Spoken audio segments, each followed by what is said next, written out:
Well, the LSU Vet School is a leader in the treatment of horses here in Louisiana. However, its large animal clinic is experiencing some growing pains. Louisiana's equine industry is a $2.4 billion a year industry here in the state. This week in Louisiana Agriculture's A.J. Sabine tells us how the hospital's needs are going to have to keep up with demands of its four-legged clientele. This is the recovery unit of the LSU Vet School's large animal clinic. Nursing these animals back to health is the primary goal of these vet students.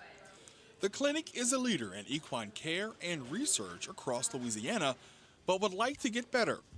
An equine isolation unit as well as an expanded reproductive center are part of a proposed $8 million capital campaign underway at the vet school. Director of Advancement Kai Mortensen says the isolation unit will protect healthy horses from spreading contagious diseases like the West Nile virus. Anytime horses are contagious, we want to keep them away from any of the other horses in the hospital. So we want a new unit where we can house horses with strangles, with salmonella, other diseases that might be contagious that other horses might pick up. The LSU Vet School's large animal clinic competes with other universities for the best and brightest students.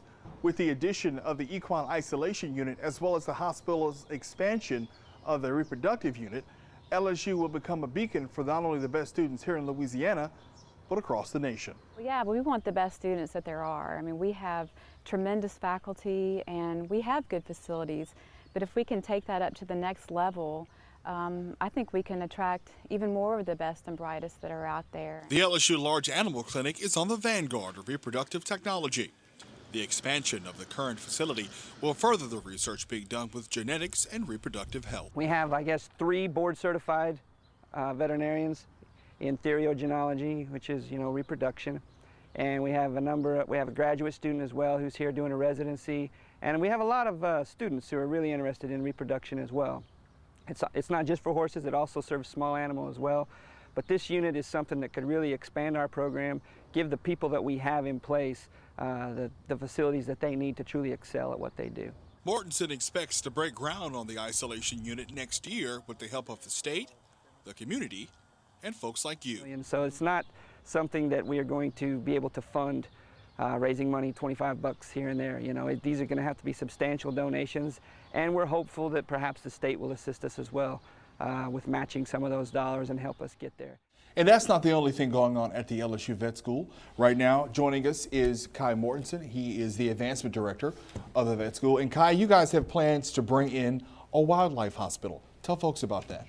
Well, right now at the School of Veterinary Medicine, we do have a really small wildlife hospital. It consists of a room about 12 by 12 feet, extremely small, and in that room we serve everything from hawks to eagles, lizards, snakes, any type of exotic animal that is either someone's pet, like a parrot or a macaw, to wildlife. We have deer that come in, we have wild snakes, we have lots of wild birds of prey.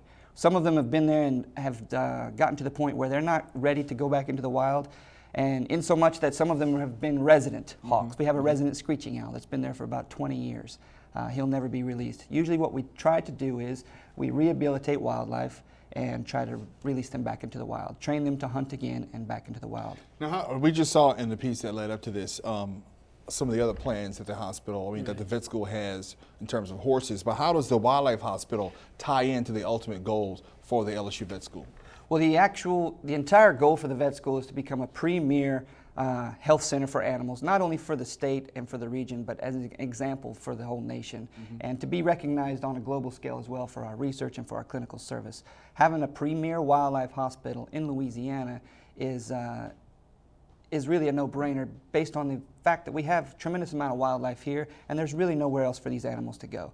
Nobody really works on exotic animals per se in a private practice on a large scale in this region, simply because you really don't. If you find a wounded hawk in your front yard and you take it to the vet school to be treated, it's not your hawk. You're not going to pay the bill for that. So we have to have subsidy. We have to have an endowment to take care of that. So private practice really isn't really interested in taking care of animals that are really charity. Now, when we visited a couple of days ago, there was actually somebody working on a boa constrictor. I mean, how often does that happen where you have actually bring in a snake to get worked on? I mean, Snakes themselves, a lot more often than you think, but not as often as a horse or a dog or a cat or anything like that. We do have a tremendous amount of support from the community in bringing in. The snake you're talking about was actually somebody's pet. This was a 12-foot, I think it was actually a python, and it brought it in, a big yellow python, and they had to do some radiology on it. But we get everything in there. It's an amazing place to visit. And the entire vet school, it's one of my favorite places to go visit, just because of the wide variety of animals that are there. Now, Kai, your expertise is primarily in horses, and as we saw in the piece, that's part of the goal of the expansion project of the vet school. But you have just completed a book that talks about some of the efforts that you and other students at the vet school have done during the rescue operations of horses during Hurricane Katrina. Right. Tell folks about that. Well, after Hurricane Katrina, there was a large number of horses left in the New Orleans area, and people could not get back in to see about them. The city was basically closed down. You couldn't get in to check on your home, couldn't do anything. Well, we started getting phone calls from people where they said, you know what, I evacuated the city, I left about 3 days worth of food and water for my horses. It's been 10 days.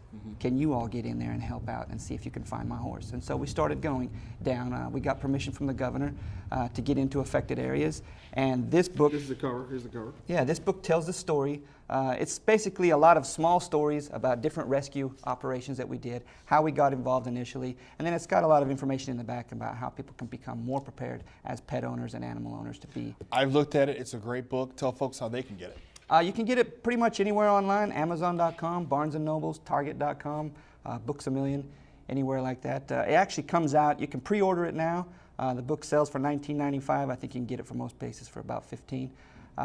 It'll actually be available on May 1st is when it actually ships. That's when about a week away. So. Cool. Congratulations on the book. You bet. Thank you for being on the show. You bet. Ladies and gentlemen, he is Kai Mortensen. He is the Director of Advancement for the Louisiana State University's Veterinary School.